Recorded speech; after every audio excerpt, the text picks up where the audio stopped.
தலைவர் 173 அப்படின்ற அனௌன்ஸ்மெண்ட் வந்திருந்தது. இந்த மாதிரி ஒரு கமிட்மெண்ட் கொடுத்து எல்லாருக்கும் ஒரு ஹைப் கிரியேட் பண்ணி திடீர்னு அந்த படத்துலேருந்து விலகியிருக்காரு அப்படின்றத பற்றி என்ன நினைக்கிறீங்க சார்? இல்லை அது எப்படின்னா, நான் 2-3 மேட்டர் என்ன சொல்லணும்னா, நான் இந்த அனௌன்ஸ்மெண்ட்டை பார்த்தோன்னே, ஓ கமல் சாருக்கு அமரனுக்கு அப்புறம் நல்ல படம் ஒன்று எடுக்க போகிறாங்க. ஏன்னா இவர் வந்து உள்ளத்தை அள்ளித்தா பண்ணுவார், காமெடி நல்லா பண்ணுவார். இந்த மதகஜ ராஜா கூட, அதாவது என்னென்ன சுந்தர் சி வந்து 2 மேட்ருமா, ஒன்று காமெடி நல்லா பண்ணுவார், இன்னொன்று அவர் வந்து ரவிக்குமார், பி வாசு, சுந்தர் மேஜர், இவர் ஆர் சுந்தரராஜன், எஸ்.வி. முத்துராமன் படத்தை வந்து ஒழுங்காக முடிச்சிருவார் டயத்துக்கு. இவர் நம்ம எஸ்.ஏ. சந்திரசேகர் மாதிரி பிளான் பண்ணி முடிக்கக்கூடிய ஒரு கெட்டிக்கார டேரக்டர் சுந்தர் சி.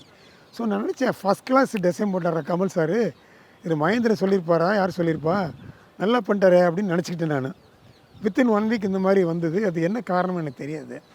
இவர் ஏன் விலகினார் அது என்னன்னு தெரியாது. ரஜினி சார் காமெடி படம் பண்ணி எத்தனையோ வருஷம் ஆச்சு. ஸோ அருமையான ப்ராஜெக்ட் பண்ணிட்டாங்க.